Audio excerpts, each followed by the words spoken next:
Good morning students, ये video class 8 के लिए है और आज हम पढ़ रहे हैं ज्योग्राफी का सेकंड चैप्टर और आज का हमारा टॉपिक है water resources. Water is very important renewable natural resources. Nearly 3/4 of the Earth's surface is covered with water and rest is land. Therefore, Earth is known as watery planet. देखिएगा, water जो है वो बहुत ही महत्वपूर्ण renewable resources है और हमारी पृथ्वी पर लगभग 3/4 पार्ट पर क्या पाया जाता है? पानी पाया जाता है। तो इस कारण अर्थ को वाटरी प्लेनेट भी कहा जाता है और अर्थ को ब्लू प्लेनेट के नाम से भी जाना जाता है। It is believed that life began in ocean about 3.5 billion years ago. ऐसा माना जाता है कि समुद्र के अंदर 3.5 बिलियन सालों से पहले से ही जो है जीवन शुरू हो चुका था। Today oceans cover nearly 2/3 of the earth surface and provide a rich variety. और अभी वर्तमान में जो है 2/3 पार्ट ऑफ अर्थ का जो है वो ओशन से कवर है और जिसके अंदर बहुत ज़्यादा जो है प्लांट एनिमल्स वगैरह पाए जाते हैं। Water is also use by human beings for their daily needs. और पानी जो है वो ह्यूमन बहुत सारी चीज़ों के लिए यूज़ करता है, अपनी डेली यूजेस के लिए या फिर इलेक्ट्रिसिटी के लिए, इंडस्ट्रीज़ के लिए, एग्रीकल्चर के लिए, इस तरह से। The water present in the ocean is saline and hence not fit for human consummation.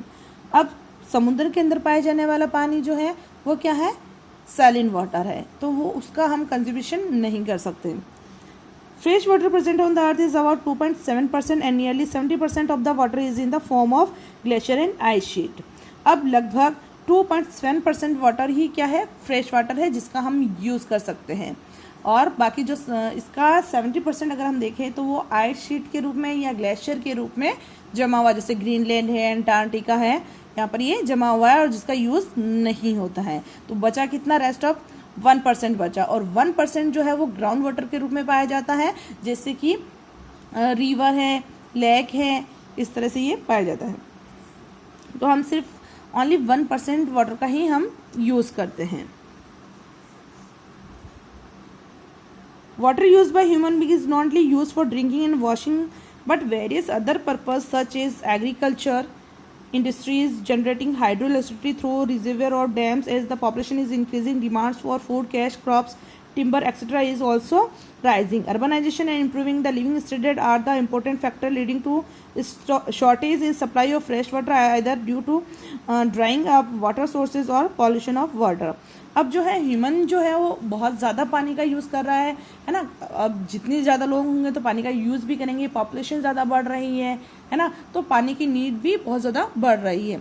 तो ज़्यादा पॉपुलेशन बढ़ने की वजह से जो है या हम पानी ज़्यादा दूषित होने की वजह से उस पानी का हम पूरा यूज़ नहीं कर पाते हैं और पॉपुलेशन की बढ़ने की वजह से वो पानी जो है उसकी आवश्यकता पूरी नहीं हो पाती है। तो ये बहुत सारे प्रॉब्लम्स जो हैं वो हमें फेस करनी पड़ती हैं। अब है प्रॉब्लम्स ऑफ वाटर अवेलेबिलिटी। अब दुनिया के हम बहुत सारे पार्ट्स में देखें तो सब जगह पे जो है वो क्या है? पानी की कमी दिखाई देती है, जैसे कि south Asia, Africa, north west, Mexico, parts of south America, Australia, ये सभी जो है face the shortage of fresh water supply. ये सभी किसको फेस कर रहे हैं? फ्रेश वाटर सप्लाई को फेस कर रहे हैं। यहाँ पर पानी की बहुत ज़्यादा कमी है, शॉर्टेज है। अब देखिएगा, the various factor responsible for water shortage are. अब कौन कौन से ऐसे फैक्टर हैं जो कि वाटर शॉर्टेज को इफ़ेक्ट करते हैं, उनके बारे में हम पढ़ेंगे। यहाँ पर आपका एक क्वेश्चन भी कवर होता है तो इसको थोड़ा अच्छे से देख लेना।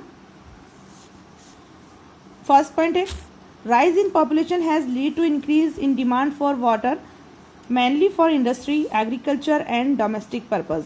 अब जैसे जैसे जनसंख्या बढ़ रही है, पानी की जो है मांग भी बढ़ रही है और मेनली इंडस्ट्रीज़ के लिए, खेती के लिए और घरेलू चीज़ों के लिए जो है पानी की मांग बहुत ज़्यादा बढ़ रही है।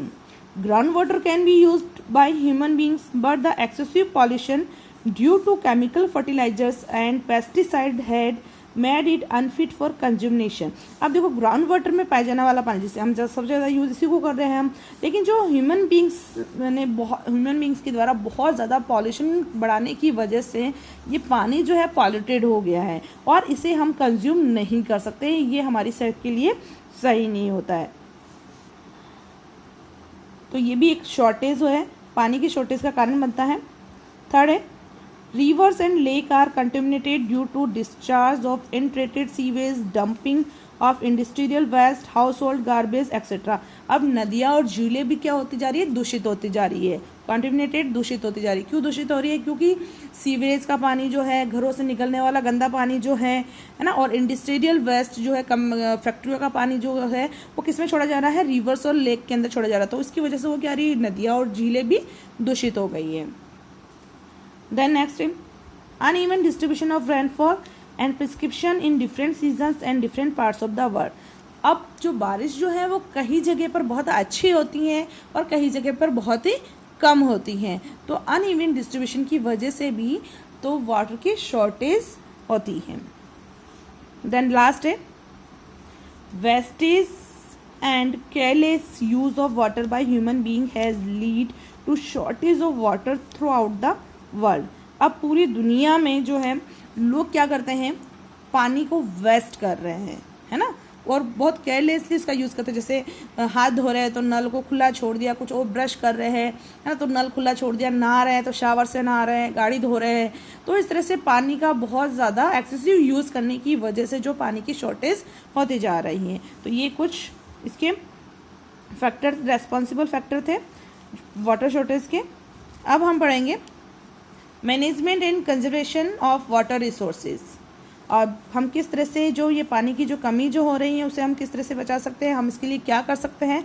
तो फर्स्ट देखिएगा रिसाइकलिंग यूज्ड वाटर। हमें क्या करना चाहिए, अच्छी टेक्नोलॉजी का यूज़ करना चाहिए जिसके द्वारा हम जो पानी, जो गंदा पानी जो है, या उस जो हमने यूज्ड पानी जो कर लिया है, जो पानी हमने उपयोग में ले लिया है, उस पानी को फिर से रिसाइकिल करें और फिर से हम उसको यूज़ में ले सकें।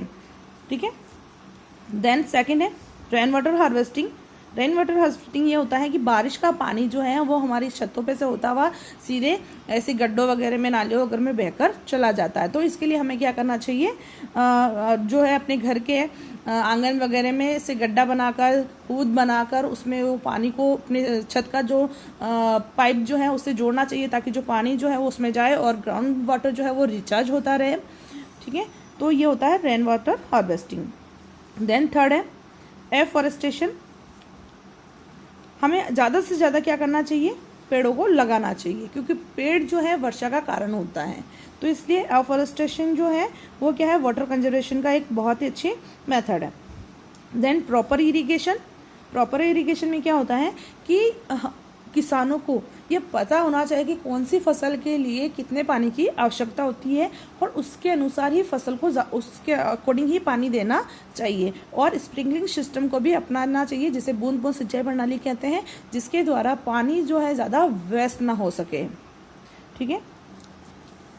फिर है लास्ट पॉइंट है fifth, proper utilisation of water for domestic purpose. ये क्या करना चाहिए, इसमें जो हमारे घर का जो पानी वगैरह जो है, हम घर में जो काम कर रहे हैं, जैसे नल खुला हुआ नहीं छोड़ना चाहिए, कहीं पर लीकेज हो रहा है तो हमें उसको सही करवाना चाहिए, है ना, तो वो पानी को हमें वेस्ट नहीं होना देना चाहिए। तो ये था proper utilisation of water for domestic purpose. तो इस तरह से हम पानी को सेव कर सकते हैं, बचा सकते हैं, कंजर्व कर सकते हैं। तो आज हमारा वाटर रिसोर्सेज यहाँ पर कंप्लीट होता है। नेक्स्ट वीडियो में हम पढ़ेंगे नेचुरल वेजिटेशन। आज आपको क्वेश्चन बता रही हूँ होमवर्क के लिए। फर्स्ट क्वेश्चन है 6, देखिएगा, ये करना आपको, वाटर डिटेल क्वेश्चन करवा रही हूँ मैं आप लोगों को। Write down the factor which have lead to shortage of water on the earth surface. तो इसका आंसर है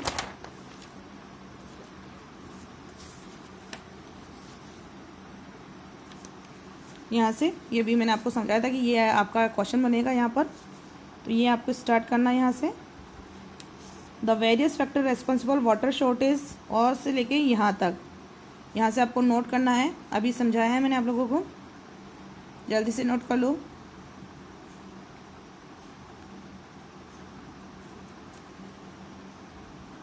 देन सेकंड है explain any two method of water conservation. तो इसका आंसर है यहाँ से आपको करना है, सिर्फ इसमें टू मेथड करनी है, ये भी मैंने अभी आपको समझा